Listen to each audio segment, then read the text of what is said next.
दिए। सूद समाज के नाम पे लांछन लगाया है इसने। मारो इसे।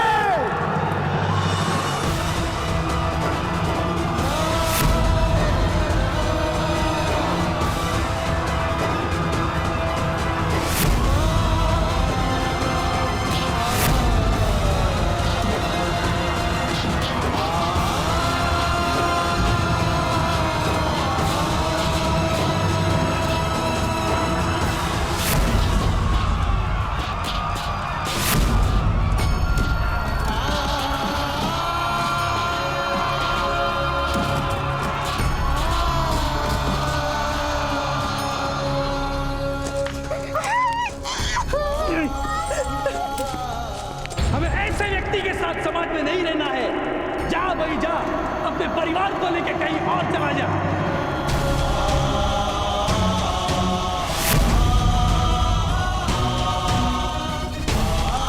फल फलता है तो वृक्ष से स्वयं गिर जाता है। तुम भी इस कलंक को लेकर मृत्यु को प्राप्त हो जाओ। जाओ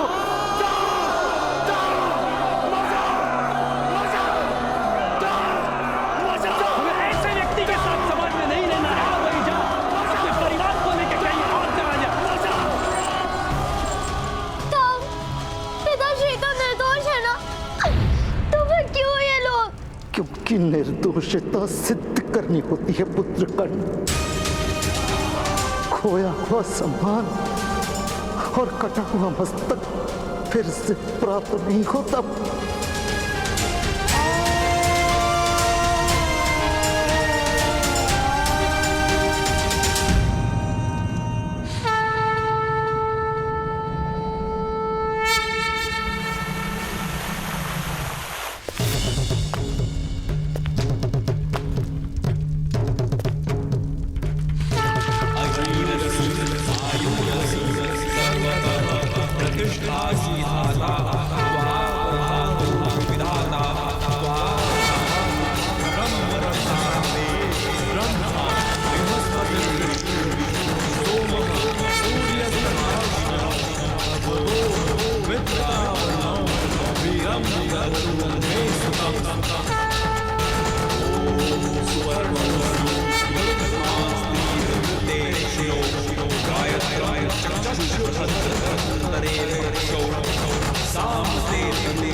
वत्स गांधारी, तुम्हारा कल्याण। शीघ्र ही भगवान शिव का वरदान सफल हो। 100 पुत्रों के कलनाद से तुम्हारा भवन गूंज उठेगा। मैंने 101 घड़ों में 101 जीव स्थापित किए हैं। 101 महामुनि? तुम्हें एक कन्या प्राप्त करने की इच्छा थी ना वत्स गांधारी? महादेव ने तुम्हें 100 पुत्रों के साथ एक कन्या का भी दान दिया है। इन घड़ों में औषधि और तेल में सारे जीव आकार प्राप्त कर रहे हैं। समय अनुसार एक एक कर सबके जन्म होंगे।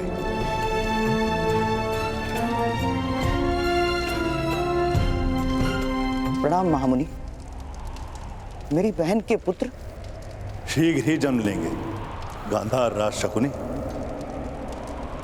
महामुनि, मेरा पुत्र मेरे पश्चात कुरुराष्ट्र का राजा तो बनेगा ना? पुत्र धृतराष्ट्र, तुम संतान प्राप्त करने का सुख भोगो। अपनी योजनाओं का भार अपनी संतान के सर रखकर उसके जीवन में क्यों महत्वाकांक्षाओं का विष घोल रहे हो? अभी तो वो जन्मा भी नहीं। समय से पूर्व समय की गति को जानना भी एक अभिशाप है। इसीलिए इस समय चिंताओं का त्याग करो वत्स। ये उत्सव का समय है।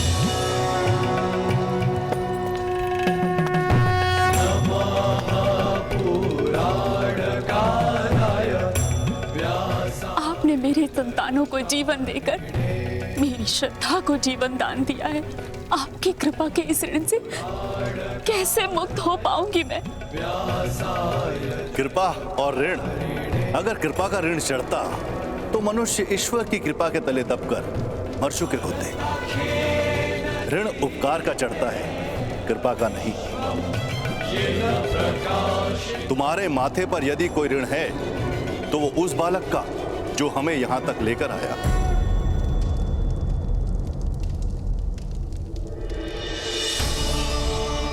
मैं उसके जीवन को सुख से भर दूंगी,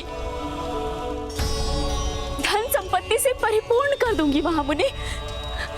कुछ जीवन सदा ही रिक्त रहते हैं। स्वाति नक्षत्र में वर्षा की बूंद पीने की आस में जी रही सीप जैसे सागर में रहकर भी प्यासी रहती है। उस बालक को जिसकी आवश्यकता हो वो देने का प्रयत्न करना वत्स।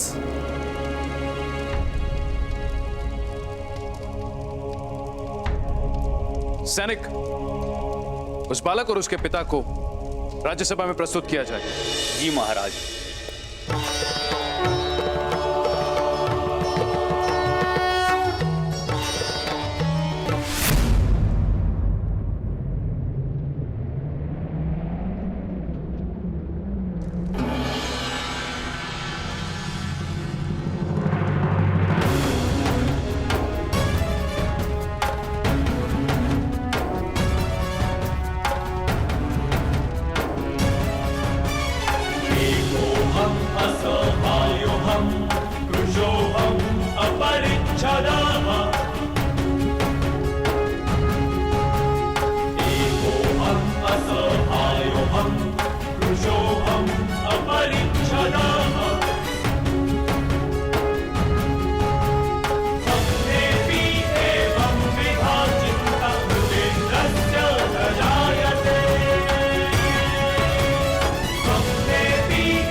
मेरे निकट आओ।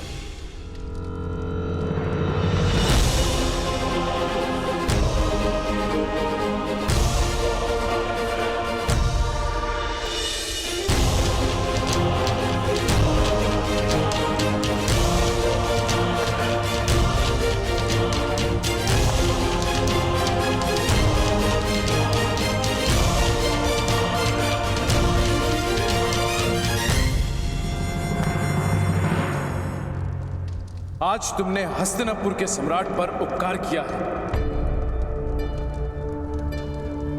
बताओ, क्या पुरस्कार प्राप्त करने की इच्छा है?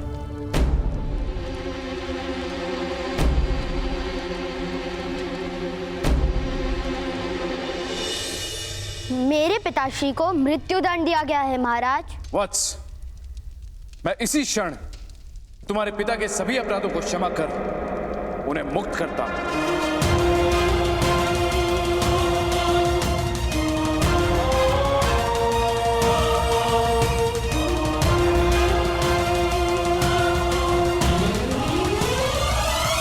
मैं पिताश्री की मुक्ति मांगने नहीं आया हूं महाराज।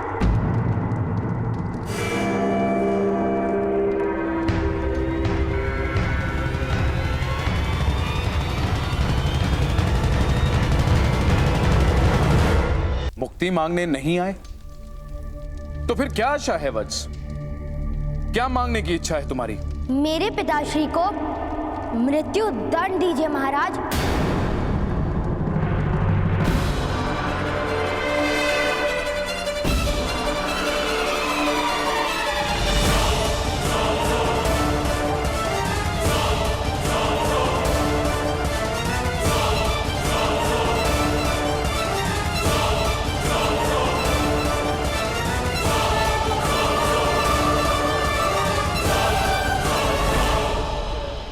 पुत्रकर्ण,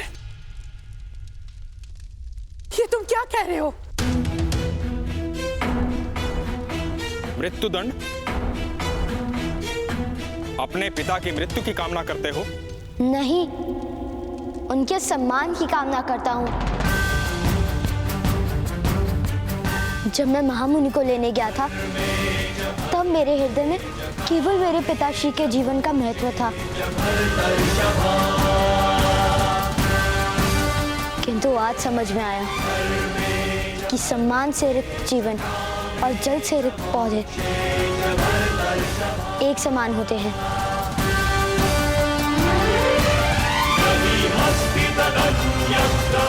दे अदे सूख ही जाते हैं। इस आरोप के कारण उनका सम्मान टूटा है। या तो सम्मान पूर्वक जीने का अधिकार दीजिए, अन्यथा मृत्यु दंड दीजिए।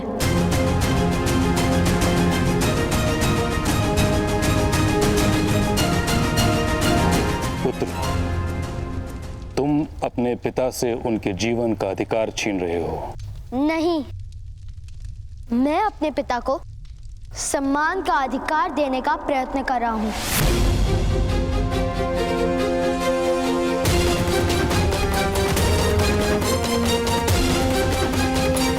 क्या तुमने अपने पिता से पूछा कि वो मृत्यु के लिए सज्ज हैं?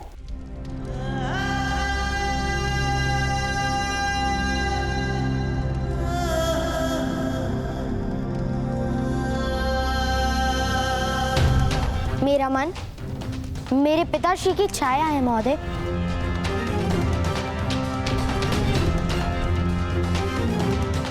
मैं अपने मन को प्रश्न करता हूं, तब उसका उत्तर मेरे पिताश्री देते हैं।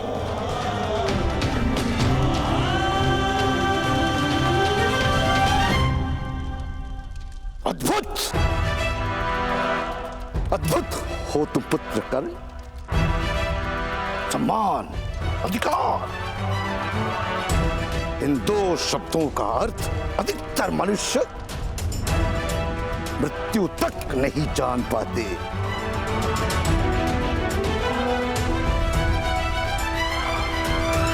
क्या आशा है बालक? मेरे पिताश्री ने उस भुगत ग्राम के कुएं में विष नहीं डाला था।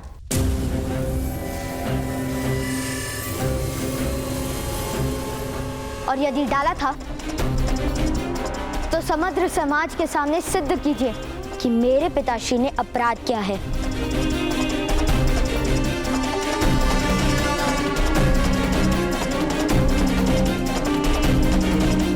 अन्यथा स्वीकार कीजिए कि मेरे पिता को सम्मान का अधिकार है। अपराध का निर्णय प्रमाणों पर आधारित होता है।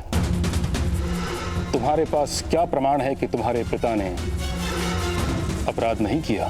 जिसने वास्तव में अपराध किया है वही प्रमाण है कि मेरे पिता निर्दोष हैं।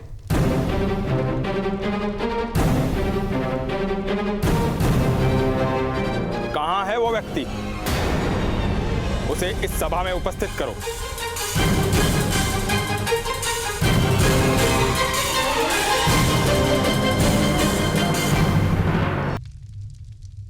मैं नहीं जानता वो कौन है।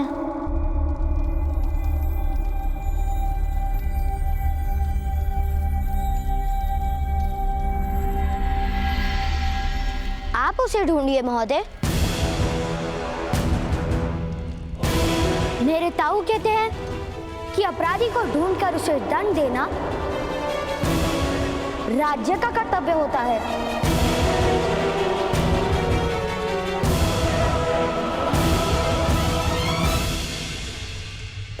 उद्दंड हो तुम बालक। महामहिम, सत्य सदा उद्दंड ही होता है। असत्य को हाथ जोड़ने पड़ते। जीवन दान मांग लो। अधिकार मांगोगे तो तुम्हारे पिता को अवश्य मृत्युदंड प्राप्त होगा।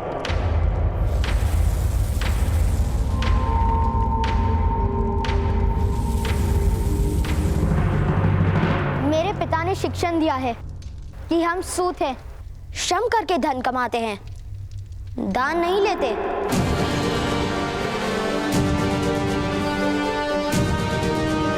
फिर उनके जीवन का दान किस प्रकार ले सकता हूं मैं?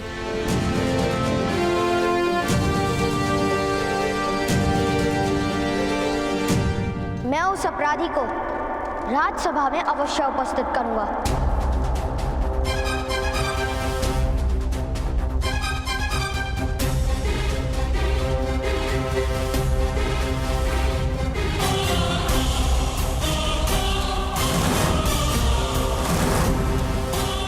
यदि नहीं कर पाए तो मृत्यु अवश्य प्राप्त होगी, फिर दया नहीं दिखाई जाएगी। अपराध सिद्ध हो ही नहीं सकता महोदय। मुझे मेरे पिताश्री पर पूर्ण विश्वास है।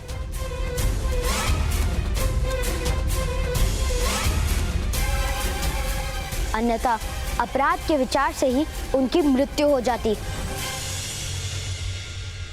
कल प्रातः काल तुम अपराधी को प्रस्तुत करो, अन्यथा तुम्हारे पिता को दंड प्राप्त होगा।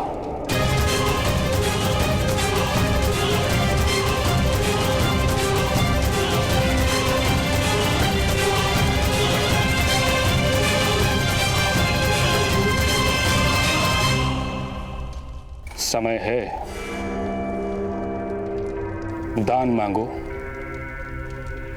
अधिकार नहीं। मेरे ताऊ कहते हैं कि अधिकार तो ईश्वर देता है, मनुष्य तो केवल उसे स्वीकार करते हैं।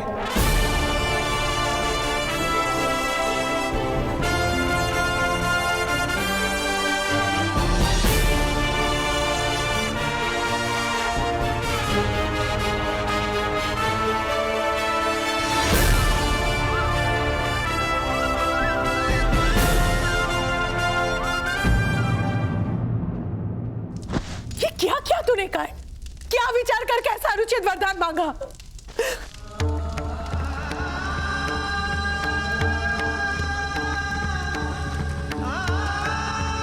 पिताश्री की आंखें सदा आकाश को देखती थी, भूमि पर गड़ी आंखें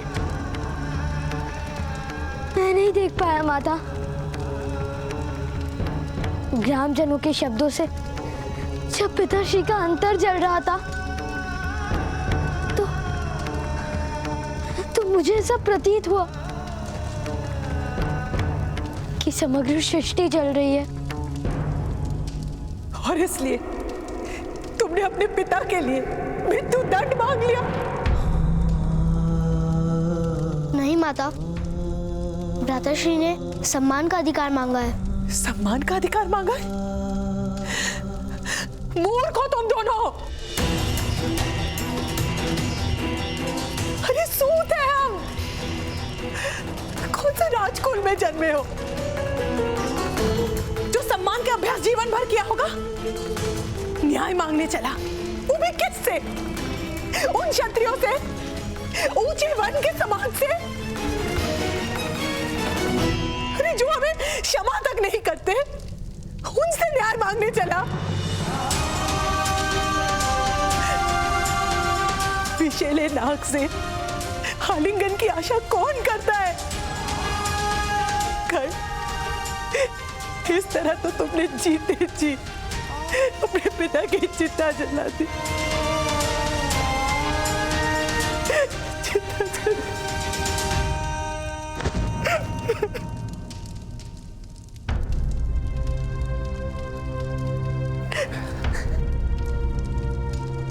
राधा, वृक्ष को हठपूर्वक मोड़ कर रख दो तो कुछ काल पश्चात वो सीधा होना भूल जाता है। तुम्हारी स्थिति ऐसी ही है, हमारे समाज की स्थिति ऐसी है। हमें सम्मान और स्वतंत्रता का मूल्य ही अब समझ में नहीं आता। किसने मांगी स्वतंत्रता आपसे? किसे अपने जीवन से पीड़ा है? केवल आपको। जेठ जी, जिन्हें सुख के स्वप्न देखने में रुचि है, उनकी निद्रा तोड़ने का यज्ञ क्यों आरंभ किया आपने? और उस यज्ञ में मेरे आर्य की बलि क्यों देना चाहते हैं आप? नहीं माता, पिताश्री का बलिदान नहीं होगा। भ्राताश्री पे विश्वास रखिए।